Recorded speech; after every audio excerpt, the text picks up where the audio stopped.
Okay, guys, welcome back to class. We still have about 2.5 minutes until class time, so I'm just here establishing the stream a few minutes in advance. But welcome back. Hope you all had a really good weekend. And yeah, let's just get things going in a few minutes. Thanks, everybody. Yeah. Hi, Jonah. How's it going there? Good to see you.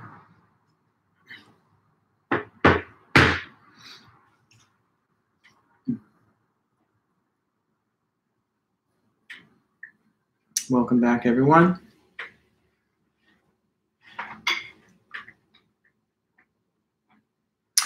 Yeah, it's been pretty good so far. I've taught a couple of classes earlier today for Cal State Fullerton. And then I'm just finishing with you guys and one more critical thinking class after this. So I'm done at 3:45. Yeah, not too bad. Got some good sleep. Hey, Paul, how's it going? Good to see you again.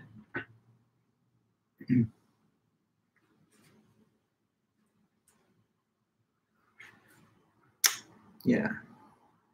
Okay, just another minute or so, and then we'll get things rolling. You did not get good sleep? I'm sorry to hear that, Paul. Why not? Just tossing and turning, things on your mind, or you had to do something, or what? Well, you let me know.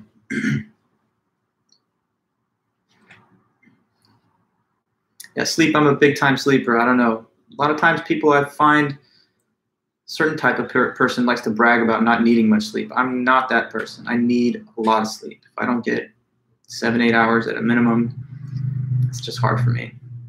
But yeah. Heartburn kept you up. Ouch. Then your work called you early. Well, I guess it's just one of those days, huh? But maybe you can just overcompensate tonight. Hi, Austin. Good to see you there.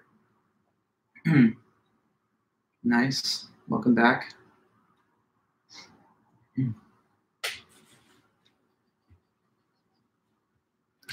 Oh, that's an interesting sleep schedule. So you try to get in like a midday nap or something. As much as I sleep in the night, I still try to take naps when I can. Yeah, everyone needs to be, rested and ready to go. So hi, Matthew, Jake, everybody that's here. Yeah, sometimes it would be a luxury to have any schedule, right? And good to see you also, Prue. So thanks, guys, for being back to the meeting. It's 12:45, so I'm going to go ahead and just get things underway. As usual, whenever you have a chance, go ahead and place a comment in the live chat. That's just my ongoing informal attendance record for the class. So yeah, let's see. You guys, we did not have class on Thursday because of the whole Flex Day events that the school holds for faculty. So now we're on to the next week after that. And if you're following the calendar and the schedule and the syllabus, then you know today we're finishing the second part of Chapter 1 and all the notes from Chapter 1.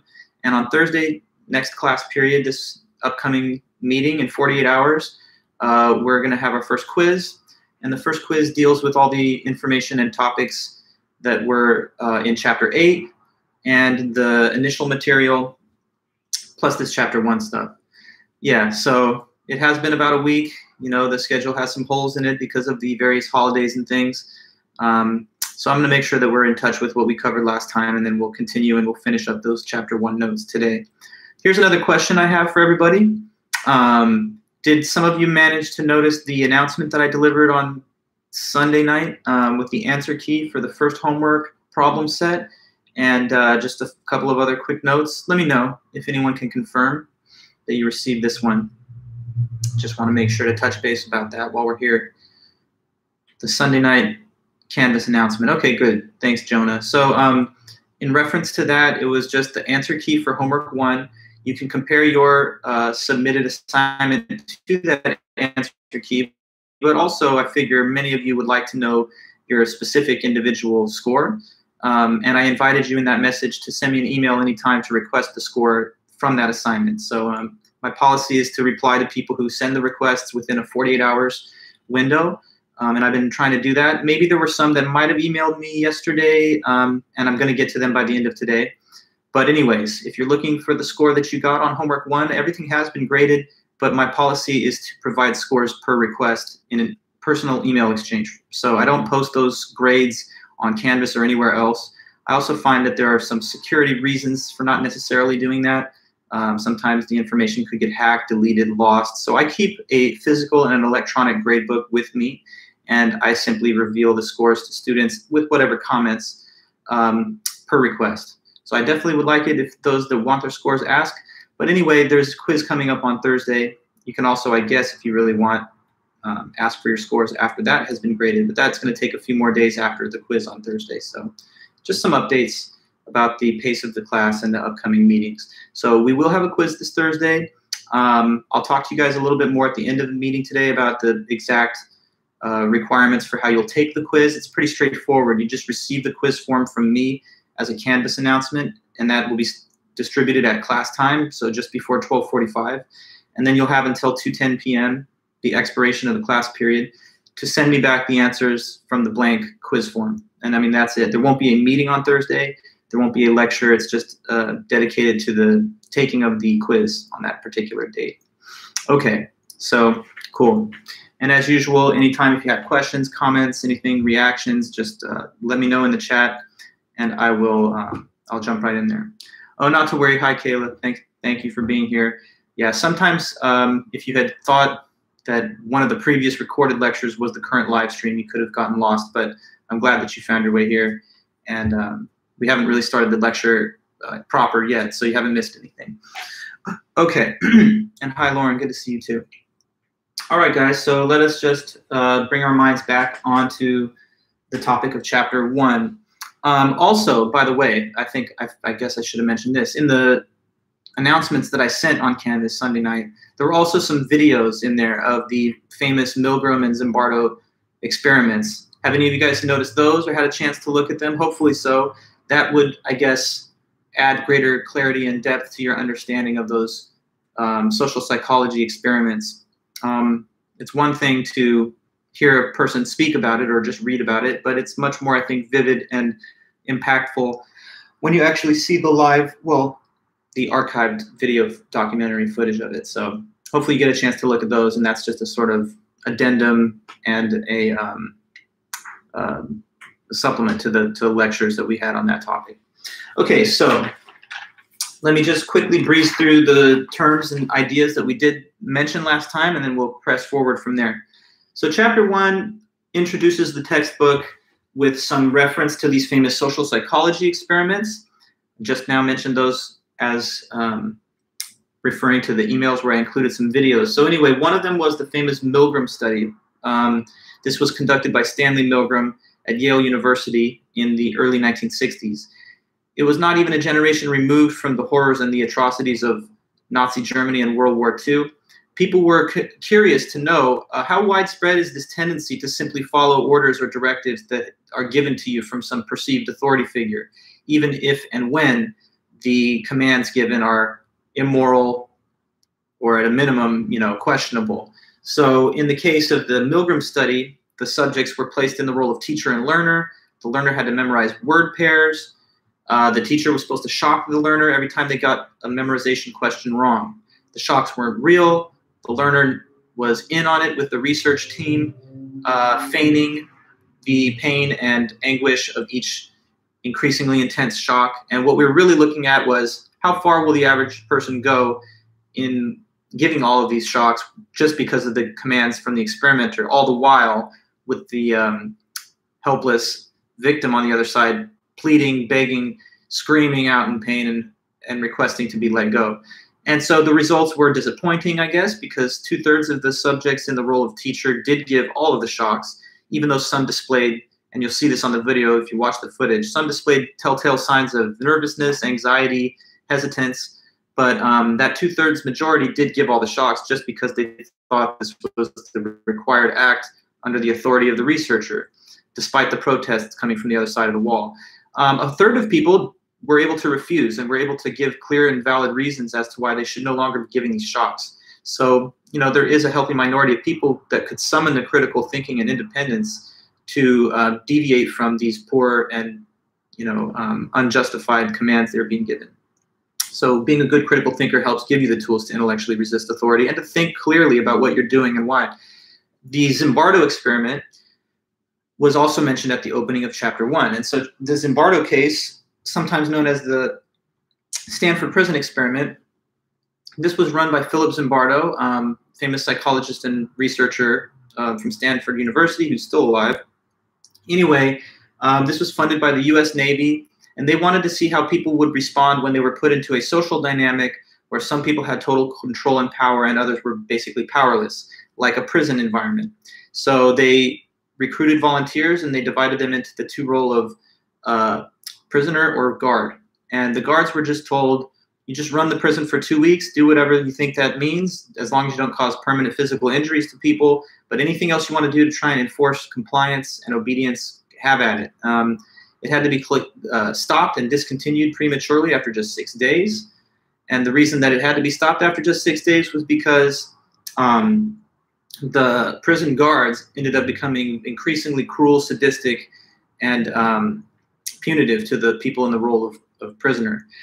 Some of them were reporting like mental breakdowns and all kinds of traumatic stress. So this again shows us that in the absence of clear protocols and when you think you have social support and loose oversight, people have a tendency to lapse into poorly considered and even deviant behavior. So good critical thinkers would do better than that, we hope. And that's part of the sort of human importance and overall importance of being one of these good critical thinkers. So from there, after talking about those social psychology experiments, I'm just reminding you, this is a review of last lecture for now. So to those just arriving, welcome back. I'm just kind of covering the material that we've already gone over in the last meeting, and then we'll continue from there. Hi, Amber, good to see you. Not to worry, thanks for letting me know it's a new account. And I see there Ariana as well and everybody else, so welcome back. Okay, so beyond those social psychology experiments, we then talked about the stages in a person's cognitive development over their life. Yeah, clicked on the wrong video. Let me just say this. There might have been a glitch. When I first tried to run this stream, I set it up about 10 minutes before class, and I, for some reason, got booted from my internet connection, so I had to reestablish the stream. I thought that that initial stream did not get posted, so it's possible that some people might have clicked on it thinking that it was the stream and then it just got discontinued. I don't know. Or you looked at a different video from one of my previous lectures. But no matter what, don't worry. It won't be held against you. Now you're here, and so all is well. That ends well. By the way, have you guys heard of this stuff about Tiger Woods? Totally unrelated, but this just happened. So do any of you guys know about this? Let me know in the chat. Tiger Woods events of the day. Or will I be the first one to tell you that? Just let me know quick, yes or no. And I don't want to spend much time on that. But I do want to sort of touch base with it because it just happened. Moral or ethical response, but is that not really the case? Oh, well, Paul, yeah, I mean, at least being a good critical thinker will give you the intellectual tools that you need to think independently. And normally, if you already have a good moral compass, that's going to lead you in the direction of doing the right thing in a situation where there's a conflict between morality and some kind of authoritative command that you receive. But being a good moral person involves more than just being a good critical thinker. So it's one of the tools in the toolbox that will help you make the right choice in the right situation. But we will talk more specifically about ethics a little later. Oh yeah, so Tiger, you guys don't know, he's been hurt very badly. He got into a bad accident this morning in Southern California over in Palos Verdes driving his car. You know, he's had problems behind the wheel before. But anyway, yeah, he's seriously injured. I don't know if he's going to die or live, but he's got critical injuries. He's at UCLA Medical Center right now. The famous golfer, Tiger Woods, yeah. With his ex-wife, there was one situation where he backed out in a Cadillac SUV and he knocked over a fire hydrant and caused some damage to the car. In another case, he had a DUI back in 2017. And then today, of course, he's had a near-fatal accident. I feel like he probably should have just had a driver at some point. I mean, this man is so wealthy. But anyways, hopefully everything turns out okay. But yeah, he's got critical injuries. So that's like a big story that everyone's talking about in the news. Just noticed it over the past hour. But I digress, okay, guys? So you're also truly, you're making a correct point, Paul, that a person can be very clever, very competent with the way they master logic and argumentation, and they could still have a poor moral compass, right? There can be evil geniuses, of course. But charitably, I assume of all of you guys that you already have existing solid moral principles in your life. Therefore, the critical thinking will only enhance your ability to act in the right way that I think you intend to act anyway. But anyway, yeah, if he does live through it, he won't, I don't think, have the ability to ever play golf again. They're talking about serious leg injuries. If you see the photo of the car, it looks like the whole engine block area was totally crushed and would have caused significant damage to his lower extremities. So I think that he's not going to be able to play golf at a minimum. Hopefully he can survive. But okay, back to the topic of discussion. So we talked about those social psychology experiments. The next point in the notes that we covered were the stages of cognitive development. Yeah, there's a great long lineage of those, Paul. So cognitive development is the lifelong process of acquiring intelligence and problem-solving ability. William Perry Jr. was a psychologist and researcher who studied the stages of this, and he thought that it developed in 3 stages. One, the first stage was dualism. That's when a person thinks that truth is all just unambiguous, black and white, and the facts are all understood by authority figures. So you just have to listen to them, don't think for yourself, and accept what they tell you as a incontrovertible truth. The second phase after that is relativism, where a person thinks instead that truth is all just relative and subjective. It's just personal opinion. So if you're a relativist, then you think everyone's opinion is equally valid, and none of them are more or less correct than others, and no one should judge the other person's opinion. Eventually, though, you notice that even though people can have different opinions, and they do, that they're not all equally justified. Like a person who thinks that the planet Earth is a flat disk does not have the same good evidence as a person who says that it's a sphere. So you recognize that there actually can be truth and objectivity. So you get to the level which is called commitment. That's where you commit to your own views based on reason and the best available evidence. But unlike the dualist, you think that you're a good enough judge to come up with these conclusions on your own. And unlike the relativist, you don't think that these conclusions that you reach are just relative to you, but are rather objectively true and correct. Okay, not to worry, Matteo, you came in at a good point. As I was telling the other members, we are just going over some review from last week, and then we'll continue with new notes in a minute. Okay, so I talked to you just now about dualism, relativism, and commitment. After that, and I think this is where we did reach kind of the end of our time, we were speaking about qualities of a good critical thinker. Okay, so let me just quickly run through the ones that we talked about, and then we'll move from there to the next few. There are analytical skills. That's just the ability to provide logical support for your beliefs instead of having unfounded, baseless opinions. Having something to say in case a person were to inquire, why do you think that is true, though, and what's the reason? You'd have reasons that you could give. Effective communication, the ability to listen, write, and speak well, and also having awareness of different communication styles that sometimes are found in different groups. So, you know, writing capably, speaking effectively, and listening to people patiently, that's the basics and fundamentals of good communication, but also knowing how to modify and adapt depending on the type of situation you're in using your communication. Inquiry and research skills, the capability to gather, evaluate, and compile evidence for the purposes of research.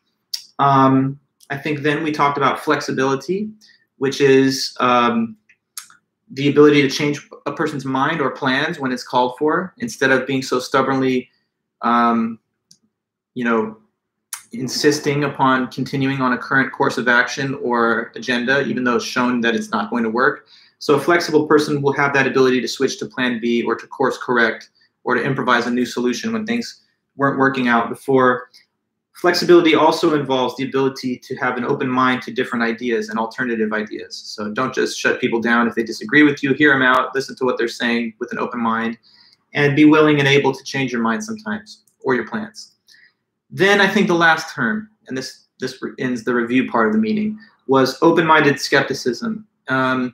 Maybe you remember, open-minded skepticism is the quality of not believing in something unless it can be proven, but at the same time, keeping an open mind until such proof arrives, if it ever does. So like not ruling out either side of a controversial topic, but waiting until you have good enough evidence to support a justified belief on one side or the other. So good. Now, on this topic of skepticism, I don't think I talked to you guys about René Descartes, did I? I don't think that got mentioned. This is right at the point where I think we closed. So we're still going over now to continue for a moment, qualities of a good critical thinker. This is still chapter 1 today, so we're finishing chapter 1. And you'll find all this in the book, in the pages assigned in the syllabus. Qualities of a good critical thinker. Okay, so to add to analytical skills, effective communication, research inquiry skills, flexibility, open-minded skepticism. Let me mention quickly an important historical figure in philosophy that is often discussed whenever we go over the topic of skepticism and the whole concept of what do you really know and how do you know it. So there was this philosopher named René Descartes.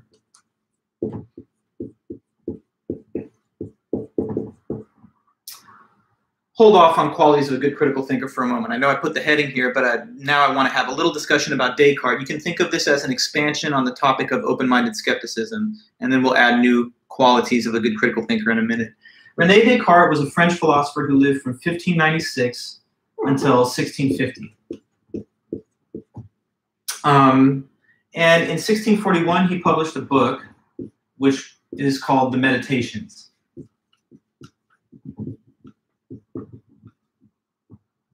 Now, the full title of The Meditations is actually something longer. It's Meditations on First Philosophy.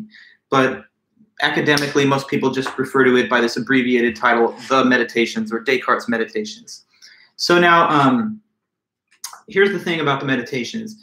In the time period where Descartes lived, basically the first half of the 17th century, this closely follows the Renaissance era in Europe, and oftentimes people call this 17th century time period like the Age of Reason, because we're having this rapid advance of academic, scientific knowledge in all the different fields of study that people study. So like it's this century when we're first starting to develop the principles of physics that we learned from Isaac Newton. And calculus is being invented also by Newton and by Leibniz. We are also at that time period starting to learn about the fundamental organization of biological material, that it is the cell.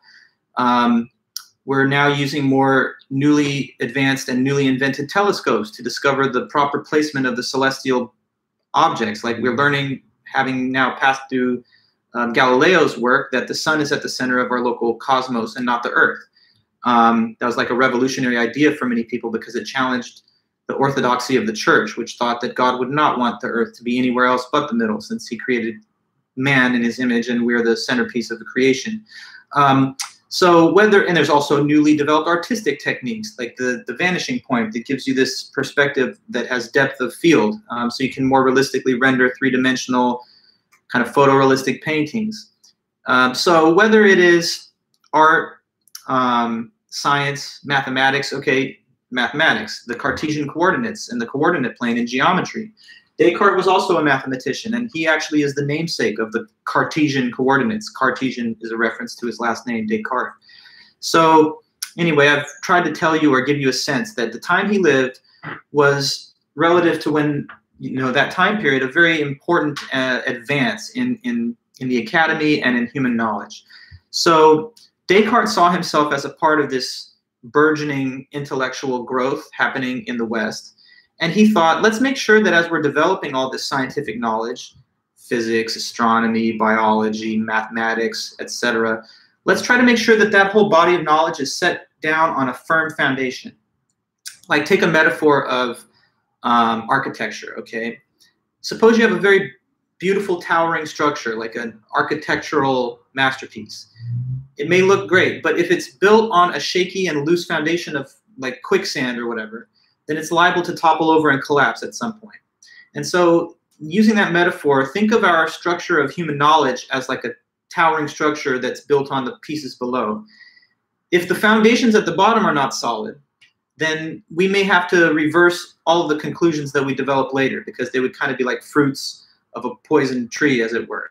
So he's thinking then that there has to be something that we can use as the foundation stones to build our body of human scientific knowledge on top of, so that we know that we've got that solid foundation.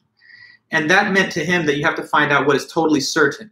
What is something that you could know for absolute certain, that could never be false? And whatever that certain thing is, that should be those foundation stones of the rapidly advancing structure of human knowledge. So that's his goal in the meditations. He says, as a little kid, I believed certain things that later on as a mature adult, I realized were just silly and false. And I don't want to have the Western world repeat that humbling experience years later. You know, we build up a whole bunch of scientific knowledge, but we realized that it was premised on false assumptions at the beginning. So he's on a quest for certainty. That's the point of the meditations, just to give you the background on the author and the reason he wrote this book. Now, the chapters of the book are divided into 6. And they're called Meditation 1, Meditation 2, 3, 4, 5, and 6. In that first meditation, he says, if you want to find out what is certain, which was the goal of the book, then there's a method that you should use. And this method he called the method of doubt. All right, so now learning about a concept mentioned by Descartes in the meditations called the method of doubt. Okay, so here's how the method of doubt works. And this is the method that he says you should use if you want to discover what is totally certain. All right, so the method says this. Assume to be false anything that could even possibly be false. Okay, so if there's even like the smallest, faintest, very remote chance that this thing could be incorrect, then just assume, at least for the sake of argument, that it is. And continue on in that same manner and method until eventually you hopefully get to something that cannot be doubted, and that will be this foundation stone of certainty that we're looking around for. So the method of doubt, here I'll tell you again what it is. Assume to be false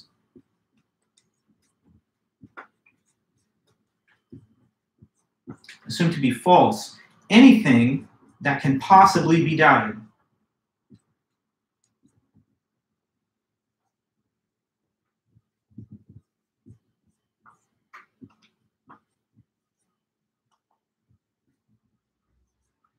Okay, now with this method of doubt, the author thinks we will come to discover what it is that's totally certain. When I was studying the material of Descartes back in my own college years, a long time ago now, I guess, but I was at UCLA and I had a good professor that taught this material. And he used an example that I thought was somewhat helpful, so I'll pass it on to you, I guess. He said, think about the method of doubt almost, it's a metaphor kind of, all right? But consider it as something similar to if a person was going to the produce aisle at the grocery store and they wanted to pick out a perfect specimen of an apple from the apple barrel, right? So they go over to that apple barrel and they're like, this has to be that perfect, pristine, ideal case of an apple. Maybe they want to give it to one of their professors as a gift like they used to do in the day. But anyway, they're looking for the perfect, unblemished, ideal apple. So they go into the barrel and they pick one out and they're like, this looks like it. It's a great apple. It looks amazing. But as they turn it around and inspect it a little more, they notice, there's a little divot there. There's a little bruise on this one. So it's close. It's like 99% of the way there, but it's not absolutely pristine and unblemished. So I set this one to the side and I continue through the barrel until I find that one that has no flaws. Now, the method of doubt, it's not picking apples out of a barrel, but it is sorting through the beliefs in your belief system, exposing them to the highest possible levels of scrutiny, and then setting them aside and relegating them to the falsehood bin until you find something in there that cannot be doubted at all, okay? So if you're following this description of the method of doubt, let's go there and try and understand how it works a little bit. So there's some things in life that people doubt, but there's some other things that everybody thinks are just a given and they can't be false. Well, with the method of doubt, the doubt goes to extremes. Like I told you, even if there's a very remote possible chance that something could be false, the method of doubt will say, at least for the moment, let's assume that it is. And then it's on to the next and on to the next until we get to that thing that can't be doubted. So for example, right now, I bet you feel like really certain that you are sitting down watching this lecture on a device, whether it's your laptop, desktop, or phone, right? So you believe that you're awake and you're watching a lecture in your home, I guess, or wherever you're at. Tell me, is there any possible way that you could be wrong about that? What would have to be the case for you to doubt that you are watching this lecture on YouTube right now? What would have to be the possibility where that would actually not be true? So think about that and come back, give me an answer. Because right now you think, I'm watching this lecture and I'm looking at my screen. But could that be false? Maybe. If what? Okay, Matteo, yes, exactly. If you were dreaming or something. So suppose that right now you're in the midst of a very, very hyper-realistic dream, and you're dreaming about watching a lecture in class. If that was the case, then although it seems like you're actually in bed or wherever asleep. Okay, so dreams can deceive us into thinking that the content of the dream is really happening. That happens to me all the time. Oftentimes, the more memorable dreams for me, I don't know what this says about me, are like less pleasant dreams. But I'll have dreams where in the dream, I'm faced with my death. Like, you know, something accidental happens. I'm driving in the dream. I'm accidentally careening off of the side of a bridge. And it's like I'm coming to terms with the fact that my life is about to end. And then I wake up and it's like, yes, that was just not even real. So I know that right now you would say, yeah, those kind of dreams. I've had dreams like that, but I'm the professor, right? So in my dream, it's even worse. I'm in front of a class lecturing. It's not with no pants, but it's like in the dream, I lose my notes. I can't carry my train of thought. I'm up there kind of mumbling and losing the plot of what I was saying. And then I wake up and I realize, okay, great, that wasn't real. I have a chance to do a better job with my lecture today or whatever. And I've had other dreams. I'm running away from like a school shooter or something in a dream, you know, nightmares that we can sometimes have.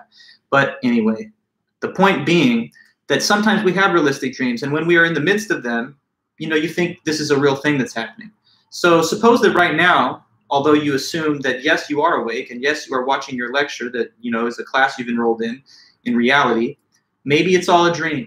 Maybe the fact of you watching this lecture is just an illusion which you're having while you're still sleeping. So Descartes says that because dreams are possibly a substitute for a real experience, then we will assume that everything you perceive with your five senses is not there. Everything, therefore, that you see, taste, touch, hear, or smell could all be taken in within the context of a dream. And in that case, it wouldn't be about anything that is really happening. So with our lives, in our everyday lives as critical thinkers, we would probably not take skepticism and doubt to the far extremes of Descartes. But there's still a good moral of the story to take away for your everyday life.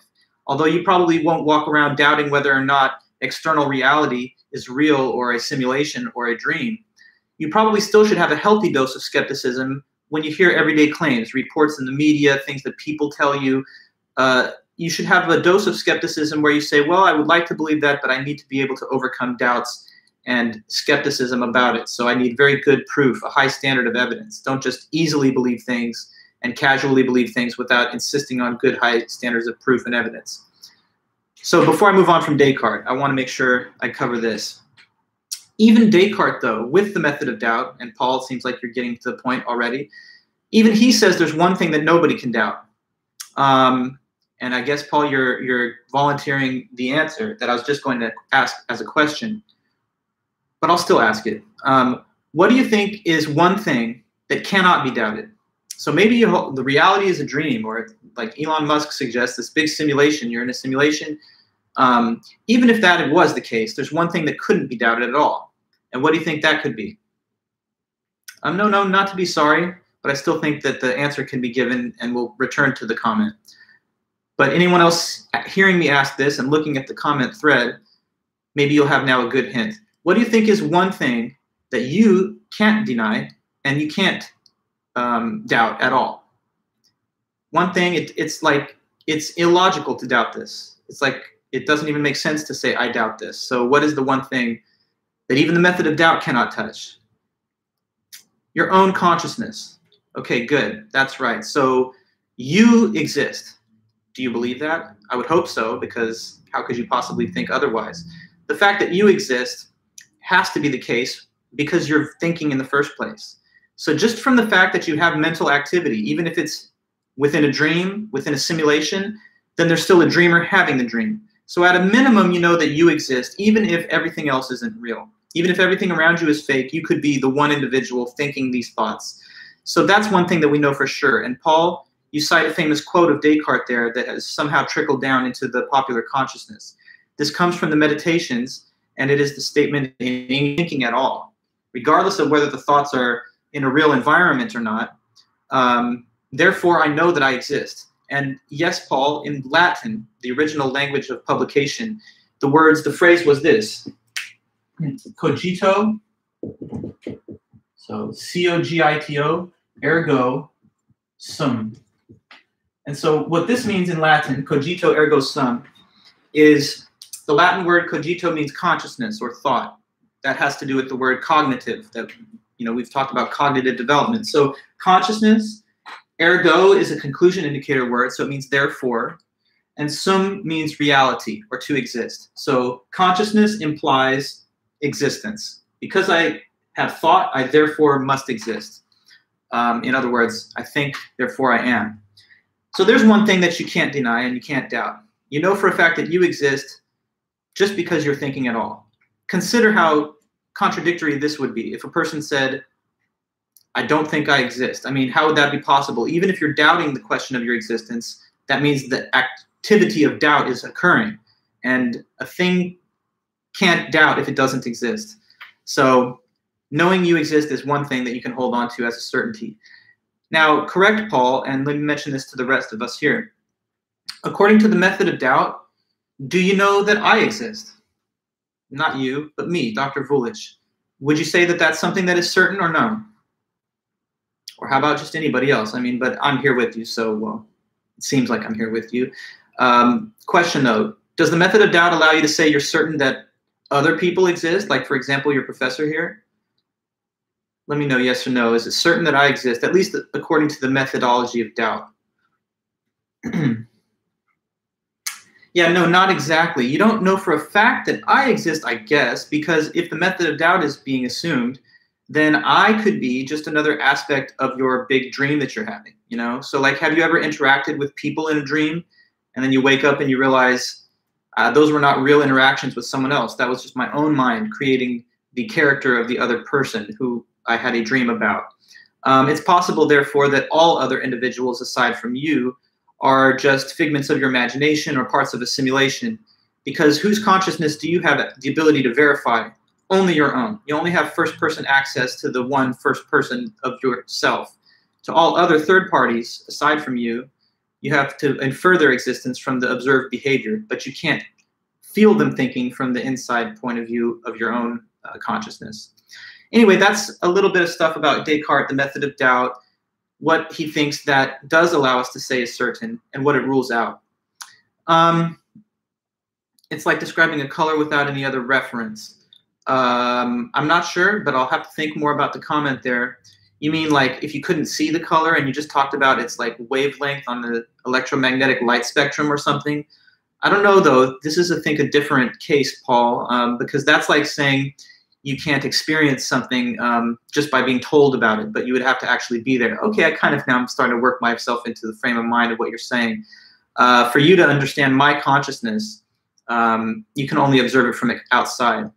Well, now you're going in a different direction, so I'm going to have to discontinue the further train of thought, but we'll come back to that. Oh, that we don't know if we see the color identically. Well, Paul, this is even deeper, though. The issue here is you don't even know if I am a living, existing thing. Maybe there's no such thing as a second person with whom you could compare the character of your consciousness against theirs, you see? So you could be the only being. You could be the only conscious mind. In that case, the premise of your statement is a false assumption that there is another mind that even sees anything. But I digress, okay? If you really want to ever study Descartes in more depth, you can always take a philosophy class and you'll probably read some of his material. I teach more of it in my intro to philosophy class. But let me say this before I move on from him.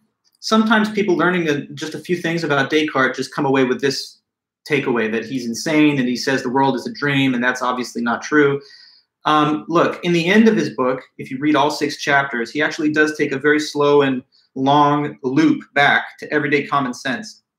So by the time the whole book is done with, he says, okay, never mind. Yes, the reality does exist. There are other minds. Your perception is generally accurate, meaning that the way things appear to you is how they really objectively are.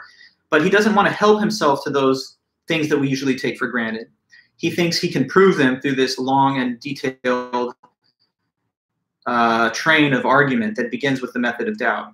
And so I won't belabor the point that much more, but as just sort of a quick summary of how he does that, he ultimately says, well, you know you exist, so that's leverage. Knowing that you exist, even if you don't have a body or anything, you know you're a mind that's thinking. And in your mind, you've got different ideas. One of them is the idea of God. And then he thinks that because you have the idea of God, the idea is so great and infinite that it has to really come from something that is God. So now he thinks that just from the fact that you exist and you have the thought of God, there must be a God. And that's what he thinks is the piece that unlocks the rest. Because if God exists and he thinks he's proven this, then he's too good to deceive you, at least when things seem very obvious and clear. And that's why he says you can place trust in your five senses and the things that you perceive. But if you didn't have the ability to prove that God exists, he said everything would remain subject to doubt and confusion, because it's only the perfection and goodness of God that we should be able to say is a guarantee that our sensations and so forth are accurate at all.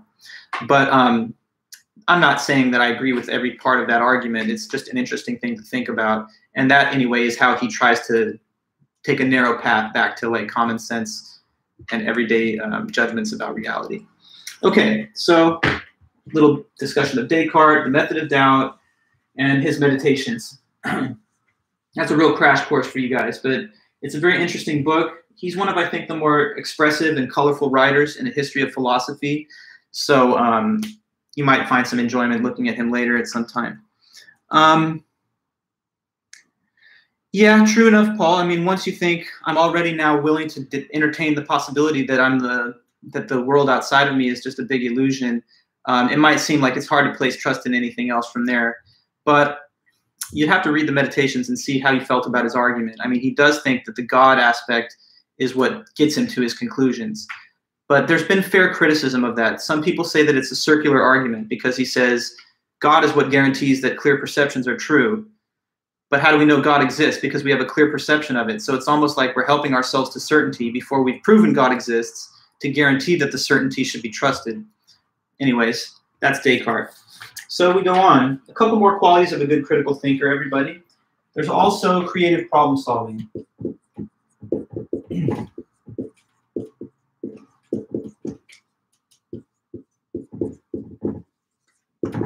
Okay, so good critical thinkers are good at solving problems, determining what the right solution is to a given issue, problem, or dilemma that you find yourself in. So this is basically the ability to come up with imaginative solutions to complex problems.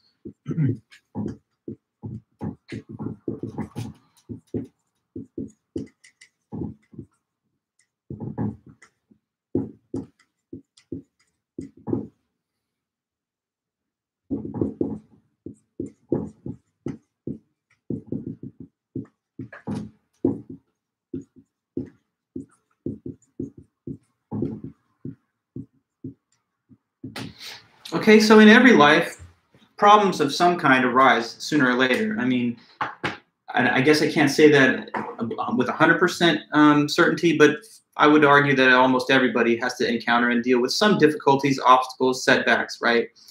And when these problems occur, someone has to solve them. If you're a good critical thinker, then you're capable of solving problems.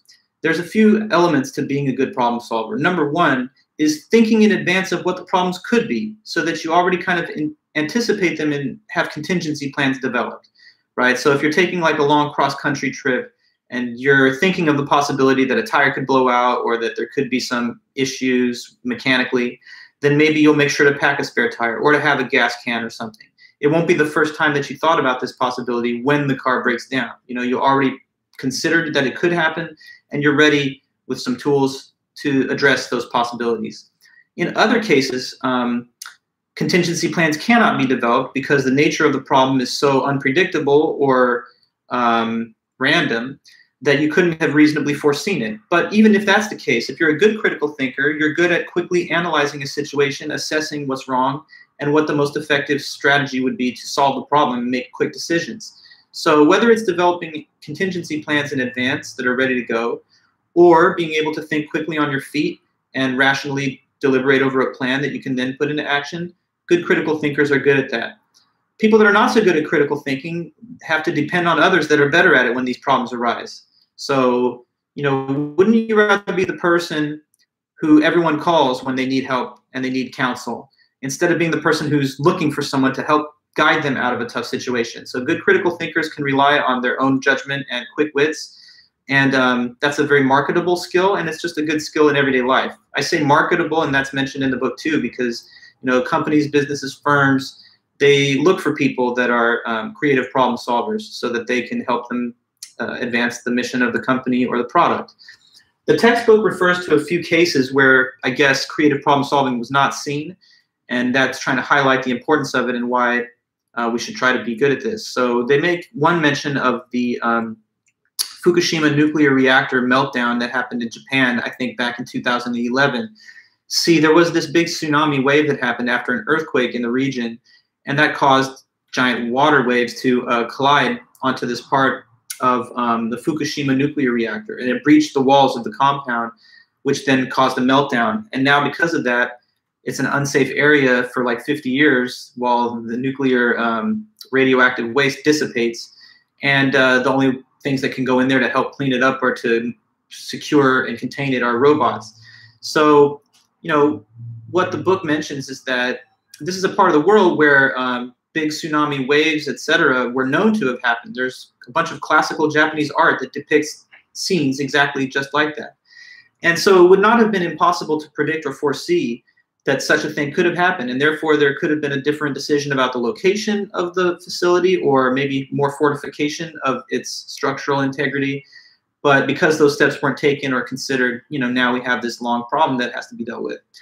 A couple of other cases could be mentioned. They also refer to the Katrina hurricane disaster of 2005 here in the United States. Leading up to that, there were a lot of public policy papers in architectural journals and stuff saying that the levees and walls that were holding back water over there could be overwhelmed if there was a significant weather event like a hurricane. And then sure enough, nobody heeded these warnings. A hurricane happened of a significant intensity, and it caused major flooding that displaced people's homes, you know, caused a lot of property damage and killed people too. So here again, if more responsible actions had been taken by creative problem solvers, we might have been able to avert some of the worst results there. Preparing the gas lines and water pipes in Texas for cold weather. Yes, a current day example, very good, yeah. We know that infrastructure enhancement is something that's been on the backbench of the past several presidential administrations. I'm not sure why they seem to have such trouble appropriating the funds for it, given how much money we spend on other things. But once again, you see the costs that we all have to bear when we don't make the proper investments in our infrastructure and our systems to protect us in the case of such weather events. I mean, with the pandemic even, right? There was a whole pandemic response plan that was put in place by the prior administration, which was, I guess, ignored according to media reports under the Trump era. And, you know, maybe if we had just taken some of the measures and mitigation efforts that were considered important early in the pandemic, then we could have averted some of the worst losses. And we've had 500,000 deaths. So clearly that's an issue. So creative problem solving, just some examples. And the significance of it. A good critical thinker is going to be able to serve themselves well and others to the extent that they have that quality. Okay, and so I just have one more of these, and then I'm going to talk to you guys a little bit about some of the benefits of being a good critical thinker. One last quality is collaborative learning.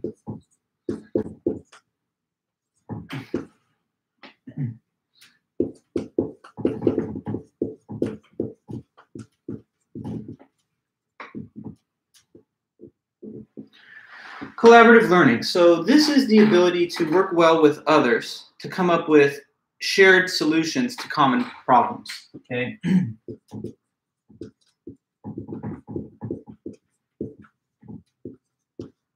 The ability to work cooperatively with other people, with others.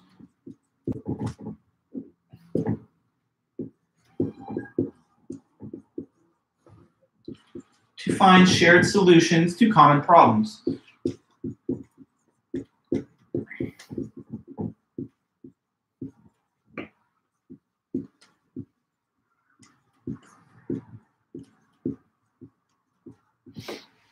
Okay, yeah, so the nature of this concept is just that you want to be able to work well with other people and cooperatively with others. A lot of the problems that we face in the world are not individual, but they're problems for societies or collectives. And when we face problems, sometimes we are better off when we take the input, advice, and perspective of other people in finding a solution.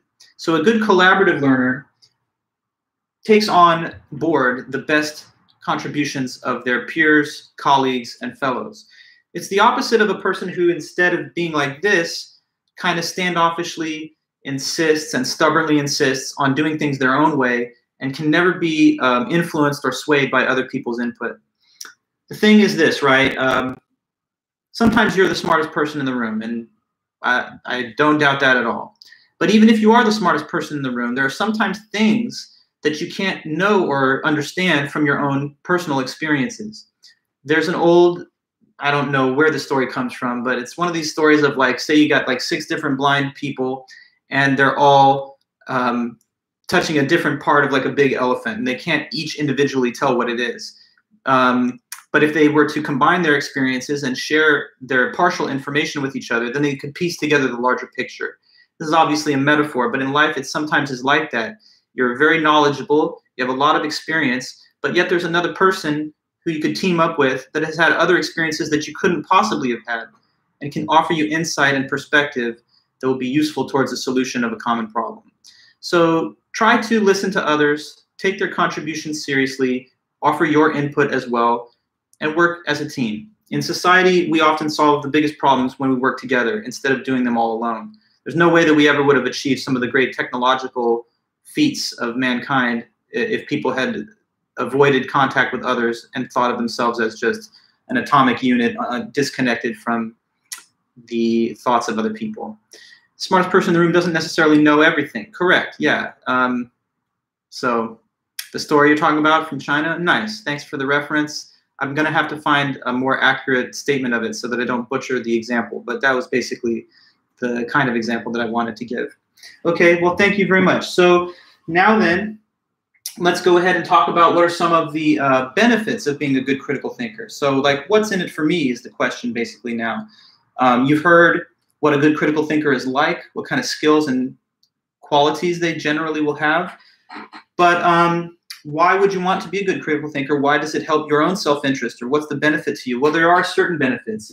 Some of them might have already appeared obvious, but we're going to try and focus on them for a minute specifically. So, benefits of being a good critical thinker.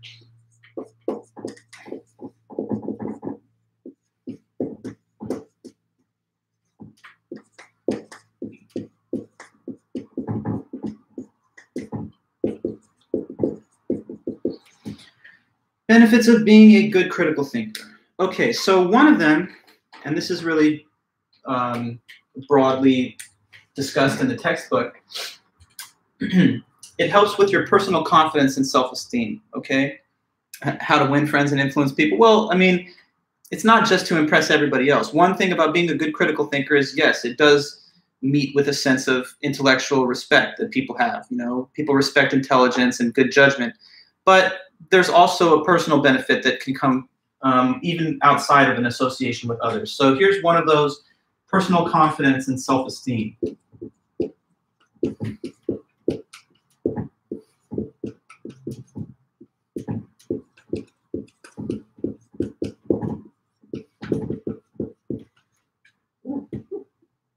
Okay, so the textbook mentions this, that there is even some scientific evidence through research that correlated with higher levels of critical thinking and cognitive ability are lower levels of depression, rage, and higher levels of confidence and self-esteem. So what could possibly be the reason that a person who's a good critical thinker, a person who's capable of analyzing information and making correct judgments and so forth, why do you think that kind of person would have more confidence and a greater sense of self-esteem than a person who lacks those same powers of judgment and the ability to evaluate and present arguments? What is it about being a good critical thinker that would make a person feel more self-assured, at ease, calm, and composed in life? Why do you think that would be true? Managing your own emotion, okay, that's one part of it. A good critical thinker is not going to think irrationally, so they're going to keep the facts first, and they're not going to allow themselves to be swayed by passions of the moment, yes.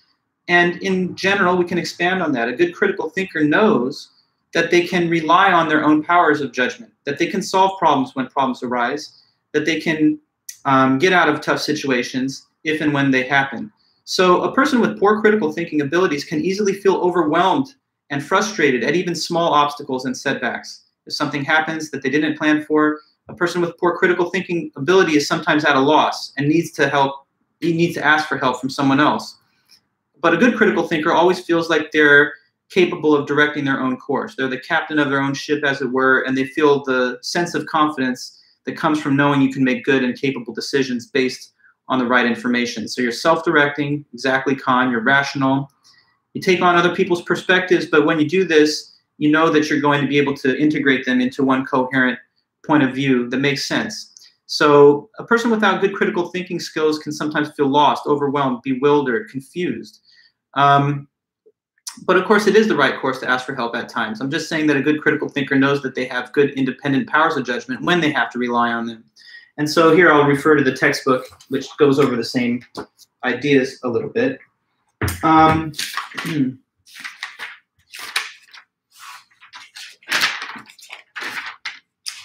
Yeah, so here we see the importance of self-esteem. Some psychologists and psychiatrists believe that irrational beliefs and poor critical thinking skills contribute to many of the problems of life, such as depression, rage, and low self-esteem. While depression can have a biochemical component that needs to be treated, poor critical thinking skills can aggravate or be a major factor in some types of situational depression where a student feels overwhelmed or unable to cope or make a decision in a given circumstance. In a 2014 survey by the American College Health Association, 28% of college students reported that at least once during the past year they felt so depressed that it was difficult to function. Since people tend to become better at problem solving as they get older, it is not a surprise that depression rates seem to decline beginning at around age 30. Compared to people over the age of 60, 18 to 29-year-olds are 70% more likely to experience depression.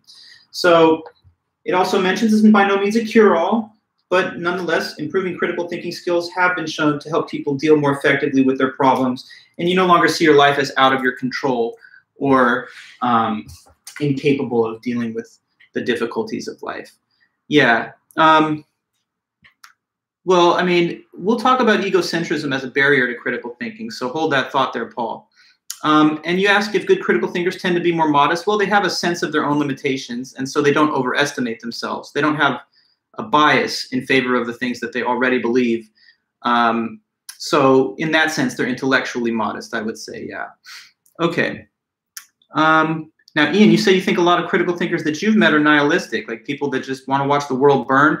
I don't know. I don't know how critical thinking could influence their tendency to think in this way, unless you're considering critical thinkers to be like what? Committed to the view that the world is just doomed and there's nothing to be saved, so we might as well simply scavenge for our own resources or something. I don't know. I mean, there are so many different perspectives that people can take towards life, but I feel like that kind of dark and nihilistic viewpoint doesn't necessarily coincide with being a good, sharp, critical thinker.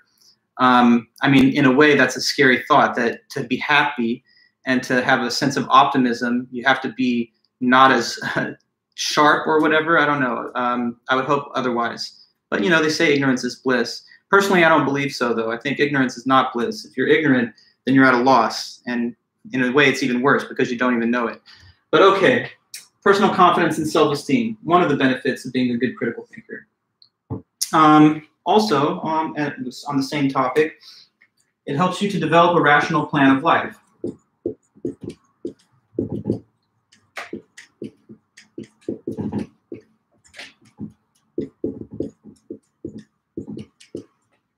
Okay, so all of us are living a human life. Each one of us is living that one human life that you have. And it's hard not to be invested in how well your life goes. I mean, I don't think I know too many people who say, how my life goes, good, bad, anything, I don't care. It's just, can we get it over with? And no, most people want their life to go well. You're not neutral on that point. So if you want your life to go well, and I'm thinking you do, you're going to have to make plans, and you're going to have to achieve these plans and goals that you've set for yourself. So good critical thinkers, along with the other qualities that we've described, are good planners. They're good at making capable and effective plans and knowing the most effective pathway to their success. So you may be a person who says, I want to be wealthy. You know, that's something you want in your life. But if you want to be wealthy, there's all kinds of things that you have to do to get there first. So good critical thinkers are good at assigning all the sub and intermediate goals on the way to their bigger picture goals. So being wealthy might require some kind of stable career. And if you're planning for that kind of career, then you might need to plan for some kind of education or training first. And then you're going to have to make a plan about, I don't know, like what major to decide on. And then in the individual semester of study, you're going to have to make a choice on classes. And then it gets down to the day-to-day planning of your schedule. So good critical thinkers plan for everything. It's not like you just wake up one day and you're like, how did this happen? I'm wealthy and successful. I don't know. It just happened to me without me trying. Most people who find themselves in these positions have to make very careful and long-range plans for those exact successful results. So, success usually doesn't happen for those that don't plan for it. To the extent then that good critical thinking makes you a capable and effective planner who can take into account your skills, talents, and abilities in the judgment and weigh that into the balance of factors as to how to achieve these goals. That's going to be to your benefit too. And that's mentioned in the book. In order to get the most out of life, everyone needs to develop a rational plan of life. That is a plan that would be chosen with full rationality, full awareness of the relevant facts, and after a careful consideration of the consequences. Someone is happy when their plans are going well and their important aspirations are being fulfilled. In drawing up a life plan, we make a hierarchy, with our most important plans at the top, kind of like a pyramid, followed by a list of sub-plans in order to get to those higher goals. So you'd be very fortunate in this life if everything works out for you and you never had to plan for any of it. Most of us have to steer our course towards the successful results that we want. And if you want to be good at achieving the goals and plans that you have, then you want to be a good critical thinker who can weigh evidence, talent, skill, and ability in the balance of factors about how to achieve those plans. Okay, so another thing about being a good critical thinker that benefits you. And then one more, a couple more in the book, but I sometimes editorialize and mention the ones that I thought were of most salient importance. The last one I'll talk about here is being a good critical thinker also benefits you in the sense that it makes you a good citizen in a democracy, in a democratic form of government.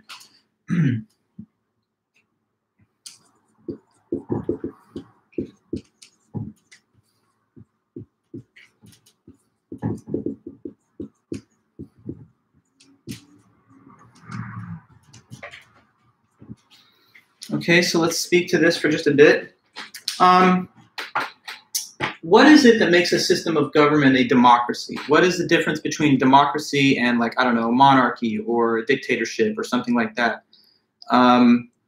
What's the essential ingredient or trait that is definitive of democracy? Who could tell me or guess, even if you have a guess?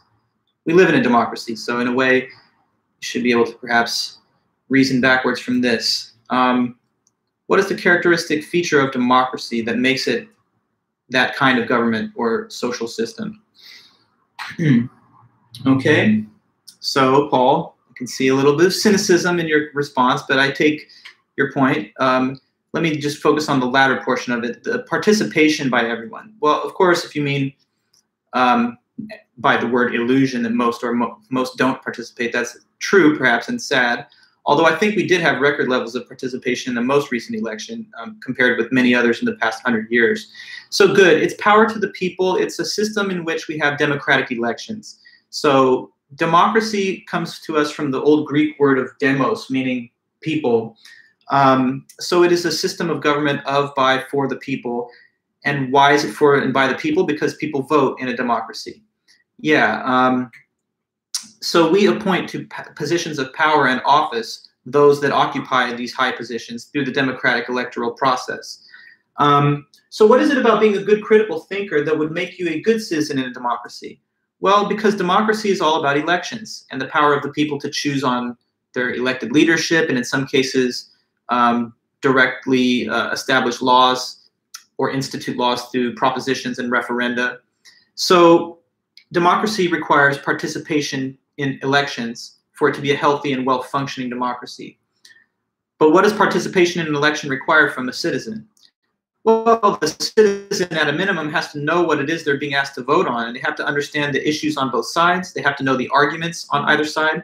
To take a recent example, Proposition 22, that we recently, I guess, defeated. I keep forgetting whether yes or no was the vote, but it was about the whole Uber and Lyft stuff. Like, are we going to allow these people to be independent contractors, or should they be treated as employees? The rideshare companies and stuff, the gig economy companies, they were like not wanting to have to regard them as employees, and they were threatening to, you know, cut business or move to other states. Anyway, to vote on that issue, you would have to be able to like look at the voter guide and consider the arguments written there for pro and con. And you'd have to be able to weigh the arguments against each other to come up with what you thought was the vote that reflected your best interests or the interests of your community. If you're not a good critical thinker, then you're not the kind of person who's good at evaluating arguments and making choices based on them. So since critical thinkers are skilled at the evaluation and presentation of argument, they're good at weighing decisions that you weigh when you vote. So a good critical thinker is a wise and judicious voter, and that is what makes them a good citizen in a democracy. And also, Con, what you're saying, if you're a good critical thinker, then you are open to debate, dialogue, and discussion of various different viewpoints. And that's going to also be of great use in a democracy where we're called on to debate and discuss the issues of the day and then cast a wise vote on the basis of that. Okay, interesting, Ian. Yeah, what was your position? See, I'll tell you mine. I thought that we should have forced these companies to take their employees with greater benefits packages and to be considered employees. But I know I guess the bill did get defeated. There was a heavy spending campaign from the whatever businesses, Uber, Lyft, and et cetera. So I don't know, not too relevant to our current discussion, but it's interesting to know you also studied the topic. Okay, so we're moving from the benefits of being a good critical thinker now. And next thing I want to talk to you guys about are the 3 levels of the critical thinking process. Okay, so in the text they say that when you do critically think, we can sort of see this as unfolding in 3 discrete stages. So 3 stages of critical thinking, not to be confused with the 3 stages of cognitive development, which is another 3-part concept that we discussed earlier.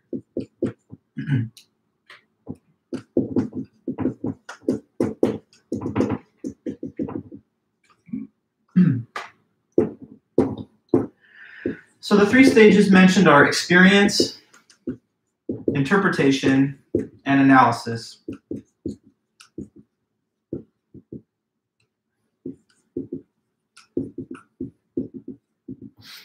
Okay, so starting with, okay, interesting, yeah, so I guess we would agree on that, Ian. Beginning with experience. So that's the first stage of the critical thinking process.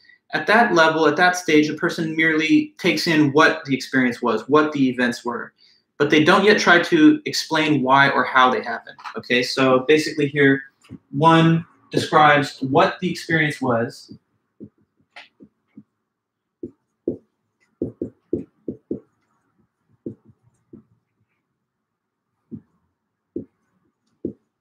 Without yet trying to explain or understand why or how it happened.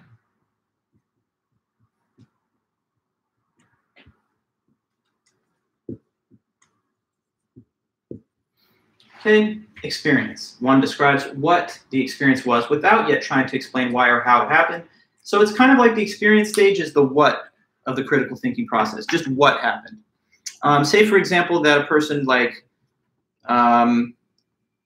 their partner broke up with them, and so the experience is just he, she, they left me. Okay, but notice that at that level, just describing the experience, there's no yet further step of trying to explain why though. Why did that happen? Why did this event occur? And that's just 1 case. Another case, I took a job interview and I didn't get the job. So that's just what happened. That's got the critical thinking process started, but of course it's not over yet because we're just saying what it was, not yet going further, like why though, and why did that happen? A person gets a speeding ticket. Why? Why did that happen? A person gets a bad grade in a class. Or it could be a good thing on the other hand, right? A person gets a job promotion. A person aces the class or the test, okay? And okay, sometimes these are experiences that you have. Sometimes they're just events that happen in the world. So like it could be Joe Biden won the election, just what happened. But you know, further analysis comes later when you start asking questions and trying to figure out reasons. Why though? Why did it happen? What's the underlying reasons? So if you're a good critical thinker, you don't stop the process here, because critical thinkers don't want to just have stuff happen and be like, stuff keeps happening, I don't know why. They want to know why it happened. They want to have an explanation that they can hold on to, so that if they like the event, then they can make it happen again because they know why and they can replicate it. If they don't like it, if this was a bad experience or whatever, then they can try and avoid it by learning from why it happened. Okay, so that's the second stage. Interpretation is now when you try to give the explanation of why or how the experience or the event happened. So one tries to explain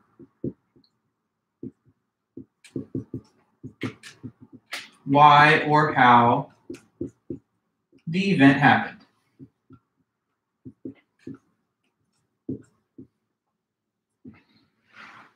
Okay, one tries to explain why or how the event happened. So for example, I gave you the case of the breakup. So what happened? Someone left you. Now, suppose that in the immediate aftermath of the event, you know, you're kind of hurt. You're still a little emotional about it. And so because you have these feelings, your first interpretation of why might be a little self-serving or biased in your own favor, right? So you might be thinking, they left me, and my first basic interpretation of why is they weren't who I thought they were. They're a terrible person. They're just cruel. They didn't care about me this whole time. They were just using me. So they just decided arbitrarily to break up with me because they were bad. That could be the interpretation, right? But think about it this way. Sometimes your first interpretation is formed in the heat of the moment. Sometimes it's formed due to emotional or other psychological factors. So you owe it to yourself to give yourself a second stab at that interpretation. And that's what analysis is all about. Analysis is simply when you revisit your previous interpretation and you simply question, is it the right one, or is there a better, more well-suited explanation than that? So you consider whether your previous interpretation is correct, or is there a better, different one. One considers whether their previous interpretation was correct or not.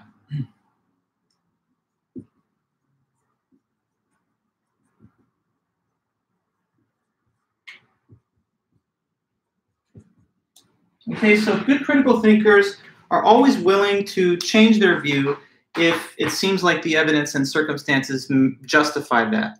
So a good critical thinker may return to the case of the breakup or whatever later on, and now, having gained some distance from it in time or emotionally, they come back and they think about it twice, and like, you know, at first I was placing all the blame on the other party, like they're just mean and mean-spirited and cruel.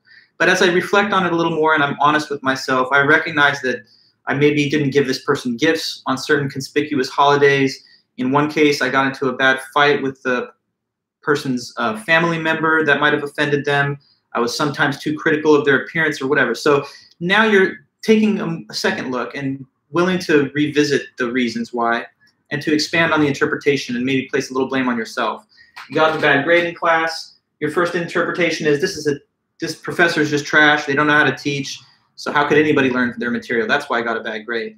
But then they talk to their classmates and they find that most others got a good grade. Now they have to think about it. Well, if he's such a bad teacher, how come so many others that are in the same class are getting a good grade? Maybe it was because I didn't prepare properly, or maybe it was because I didn't buy the textbook, you know? So anyway, that's the phases of the critical thinking process. And as I said before, sometimes it can have to do with events in the world rather than a personal experience. Like Biden won the election. Maybe the first interpretation someone has is he just seems like a friendly person, so they're just going on personality. But then they reflect on it a little more, and they might come to the conclusion that, I don't know, the coronavirus response was mismanaged under the previous administration, and people were upset about it. So now I think that's the right explanation. Critical thinkers, again, they want to know why things happen, so that if you like the way things played out, you can constitute that same kind of factors later. And if you don't like the results, then you'll know how it happened and why, and you can better prepare for that event later.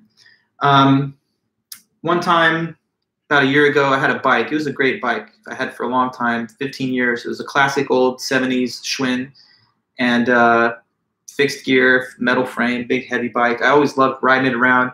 And one day it got stolen off of my property, off of my own balcony.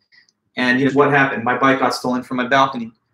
my first interpretation is like, what kind of neighborhood is this? How are people going to climb up like Spider-Man? I mean, you got to climb a little ways and scale a wall to get up there. I couldn't believe it. But, you know, after I got over my frustration at losing this classic bike, I kind of realized that I didn't do my own job because I didn't lock it or secure it. I just thought, since it's on my balcony, no one has the right to be there. And by the way, no one's going to climb it.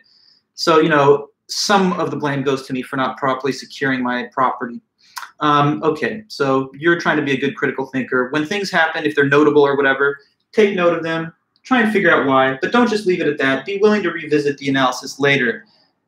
Now notice that when you come back to your previous interpretation, sometimes you just have good first instincts, and sometimes your first judgment was correct. If so, maybe your analysis won't revise or replace the previous interpretation. But you also know that a critical thinker is aware of the possibility of errors in judgment, and therefore they leave open the possibility of revised beliefs.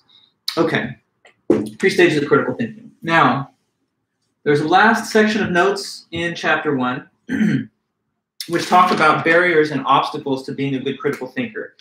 So you've heard what are the qualities of a good critical thinker, what are some of the benefits of it, but what are the things that stand in the way of being a good critical thinker? Like, what are some of the bad mental habits that any of us can form which prevent us from being better critical thinkers? Knowing what these obstacles and barriers are will give us a better ability to counteract them and to monitor ourselves, to hold ourselves accountable and not make these kind of, or engage in these forms of resistance to critical thinking. So let's say barriers to critical thinking.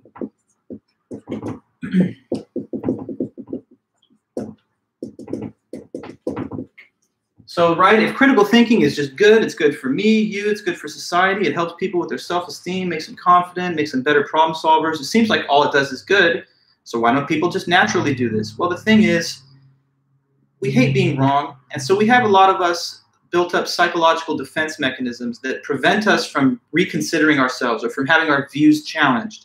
And these are the barriers to critical thinking that we want to try and get away from. So one of them is avoidance. Avoidance is just, as you could probably guess, avoiding people or ideas that conflict with your own views.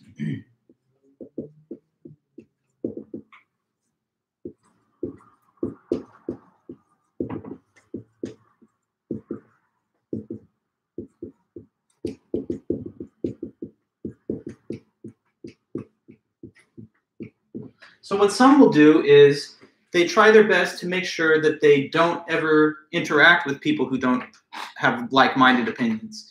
Or they try to make sure that they don't ever encounter sources of information that are hostile to their beliefs. So they only look at friendly sources of information, and they only interact with like-minded people. But that's one of the barriers to critical thinking. If you're shielding yourself from the variety of opinion and diversity of arguments that exist in the world, you're actually cutting yourself off from other people and from information. This world that we live in is not homogeneous in the sense that we don't all exactly have the same views, beliefs, and perspectives.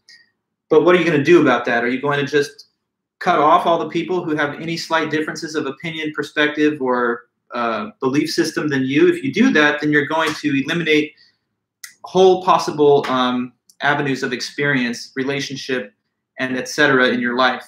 It's never going to be a world where everyone is on the same page and 100% in uniform agreement, nor would that really be very interesting. So we should value and recognize the I don't want to use the word value again, but it's coming to mind. We should recognize the value that people have in their own ways of thinking and in their own opinions. And sometimes we might even have our minds changed if we listen to others with an open mind. So you should not seek to throw up walls and barriers between you and contrary sources of opinion or belief. It would be better for you to engage with those alternative ideas and opinions and, show that you're open-minded enough to at least have a meeting of the minds. Nobody's been ever hurt by information. It can't possibly hurt you to take at least a look at what other people think. And if nothing else, you'll understand better where people are coming from so that you can have more empathy and relate to them better. So that's avoidance, one barrier to good critical thinking. Another is anger. Anger is kind of self-explanatory, but it's basically instead of critically analyzing an opposing view, you become angry at the person who presents it.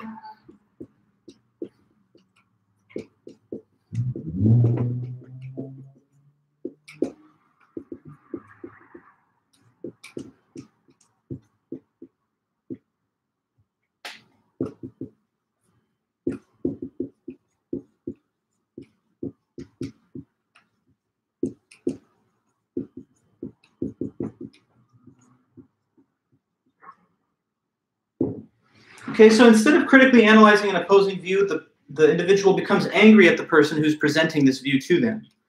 And that's another common barrier to critical thinking that you do see in life. It's like when a person starts to get mad, basically, that someone doesn't agree with them and that they're even trying to express a different opinion. But when you start getting angry and you're having this emotional negative overreaction to a clash of opinion or a debate, it does not add any credibility to your position in the argument.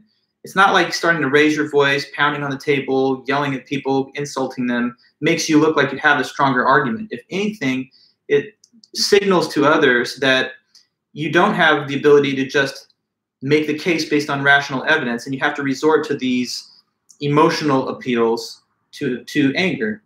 A person who's confident in their position should be able to calmly and dispassionately provide the reasons that their view is correct.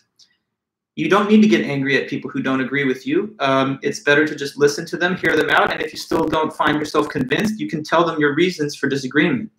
By the way, anger is not a great way to feel. So if you actually feel angry because there's others in this world that don't agree with you, you're going to be angry all the time, because I guarantee you we will always have a diversity of opinion in this world. And so, you know, you're going to carry that anger with you all the time, and that's no way to be. So it'd be much happier and pleasant for you to experience a life where you don't find it offensive or anger-inducing just because others don't agree with you. And also, the thing I think of is sort of another point. When you get mad at the one individual that provides you with this contrary opinion, like, you know, you're pro-life or pro-choice, and someone gives you the opposite side of the argument, when you get mad at them, it's kind of like you're getting mad at one individual. They're just a messenger. This view is held by millions of other people, or at least, you know, in many cases, lots of other people. So, you know, if you're mad at the fact that people don't agree with you, why pick on one person who just had the courage to talk to you? There's a lot of others out there that are the same. And so it's kind of, in a way, also arbitrary. Okay, so that's two barriers to critical thinking: avoidance and anger. There's also cliches. So let me talk about those really quick. Cliches. These are just overused common phrases, often one-liner expressions. And what they intend to say or indicate is that you've had enough of this and you don't want to continue with further debate or dialogue. So overused one-liner phrases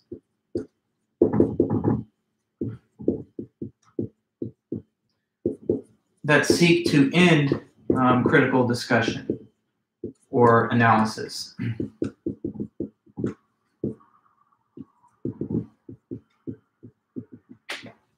Okay, so sometimes you might be engaged in dialogue, discussion, debate with someone, and at one point in the discussion, somebody's ready to like dip out of this whole interaction. And so they say something like, it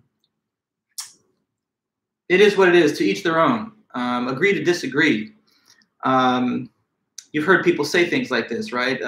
Maybe you can come up with other examples along the same lines, but there's, let's agree to disagree. Let me find a few more. Even just the phrase whatever, you know, whatever. It's like, let's move on. Whatever, I don't care. A few others that I can see here. To each his own. It's all relative. And other odd examples of cliches like, oh, that's just how it is. Boys will be boys. That's how the cookie crumbles. When people say things like this, the message behind the statement is, let's move on from the topic and not have further discussion or comment. And the thing about these cliches is that it's fair enough to say sometimes you have exhausted the conversation and there's no way to further advance a dialogue. If that's the case, then maybe it's okay to politely excuse yourself from the conversation by using such a cliche. But the thing I see, and I think this is sort of the real point, people have a tendency to overuse these cliches. It's like, you don't wait for the conversation to get pretty developed before you dip out. I find that a lot of times at the first hint of any difference of opinion, someone will be like, to each his own, whatever, you know, et cetera, agree to disagree. So we should not be that given to using the cliches to drop out of conversations, because it becomes second nature. And then after a while, you're never having any dialogue, debate, or discussion with anybody beneath the absolute surface level. So don't try to always shut down further dialogue or discussion. I think of these cliches as, are you okay with a metaphor? Kind of like salt. Salt in sparing amounts can add a lot of taste to the meal. But if you overdo it, it kind of ruins the taste and it spoils the meal. So cliches, sprinkle them in, but not be so liberal with the use of cliches that you're always looking for the exit ramps for any kind of interesting exchange of ideas. Now, Paul, you said even if you disagree with their viewpoint, then presenting it has value because even then it helps you to sharpen your own argument. I agree with that very much. You know, my dissertation work on disagreement discusses that very concept a lot, so I totally agree. However, if someone else wishes to avoid the argument, it would be respectable to honor that wish. Oh yeah, for sure. But I'm just saying you on your end, don't always be the one to initiate this escape from the argument at like the first instinct. Sometimes it's good to pursue a line of dialogue a little further than that. Okay, so those are cliches, guys, and some examples of them. Okay. Now, next, and I know we're running low on time, so I'm just going to try and throw in one or two more of these. I might add a couple of more definitions in a follow-up email before the Thursday meeting, because there's like one or two, well, maybe like 4 or 5 additional terms that I want to be able to include. And so let me try and quickly speak on a few of them. Conformity. This is a word that probably many of you have heard. That is adopting the view of the majority or what you think is popular so that you can fit in and not stand out.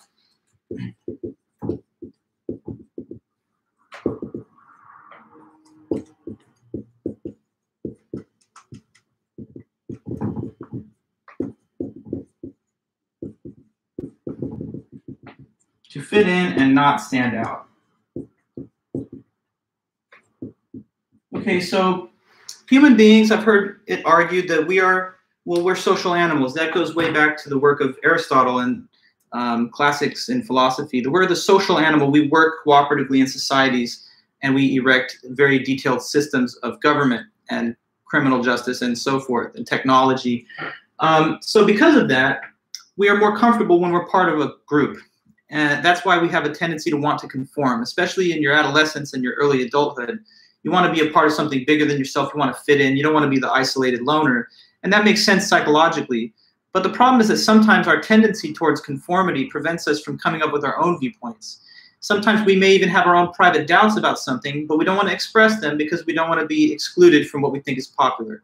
So whether it's everybody wearing the same kind of clothes or shoes, or whether it's people adopting views that they think are widespread and in the majority, you owe it to yourself to think through those things on your own. Not to say that the majority is ever never right. I mean, the majority viewpoint in some cases may be a consensus view that is right and is justifiable. But you should think through it on your own instead of just using the fact that the majority believes it as your basis. You've heard sayings maybe from parents and other teachers that if everyone jumped off of a cliff, would you do the same thing? So the little principle behind that famous cliche saying, in a way, is that you should think for yourself. And if you end up agreeing with the majority viewpoint in the end, that's fine. But don't do it just to fit in. Do it because you really have thought about it and you believe it yourself. So that's conformity, another barrier to critical thinking. It's understandable that we sometimes act that way, but we should try to be a little bit more independent. So from here, what I think I'll add to the list, there's denial, there's ignorance, struggling, and then there's a couple of forms of narrow-mindedness that were mentioned as well. So I'll add a little piece of notes for you guys in a follow-up email that I'll send in between now and Thursday, so you get some notes on those. They're also in your book. Very briefly, I could just say a couple words before I close this stream. Egocentrism is believing that you're the center of everything and better and smarter than other people. It's kind of like egotistical way of looking at life, but it's a barrier to critical thinking, and it's a form of narrow-mindedness. You're easily manipulated if you're egocentric because people will try to appeal to you by flattery, and then they can win concessions out of you. It also makes it hard for you to know where you could improve and where you have weaknesses, because an egocentric person doesn't see themselves as having any, and so they have an irrationally inflated sense of self-worth. There's a difference between having self-esteem based on a rational judgment of where you're at and having an overinflated ego. So also egocentric people have a hard time forming deep and committed relationships with others because it seems like you're only in it for yourself and that you don't value the other person equally. So that's egocentrism. There's also ethnocentrism, which is basically racism, the unjustified belief in the superiority of a person's race, culture, or group. Certainly that's totally false and unscientific. There is no genetic basis at all for the belief that people with certain phenotypical traits, skin, hair color, eye color, are better or worse intellectually or morally than anybody else. Culture and the individual circumstances of your upbringing have everything to do with that, not your genetics. So it's totally false and wrong, but of course some people harbor racist and supremacist beliefs. That's ethnocentrism, unjustified belief in the superiority of your race, group, or culture. So I've talked about egocentrism, ethnocentrism. I'm going to add a couple of more terms for the upcoming quiz. For you guys on the quiz, just be prepared to know everything about argument. What is a deductively valid argument? What's a sound argument? What's an inductively strong argument? Know about the different forms of valid argument that we studied: modus ponens, modus tollens, chain, etc. And then know all of these vocabulary items and important terms that we've mentioned in Chapter 1. So I'll also note this in the email, and I'll send you another one tomorrow night, just making sure that everyone's ready for the quiz on Thursday. For now, though, I guess we all got to go. I have another meeting coming up at 2:20. So hopefully you guys are having a good day. Sorry to keep you for a few extra minutes, but I appreciate all of your comments. And once again, it was a nice meeting. So until Thursday, I'll be in touch. We won't have a lecture on Thursday. It's just the quiz itself. So I guess we'll have another not face-to-face, but YouTube live stream on Tuesday of next week. In between then and now, I'll be in touch with you about your quiz. Okay, guys. So have a good one, and I'll see you next time. Thanks again.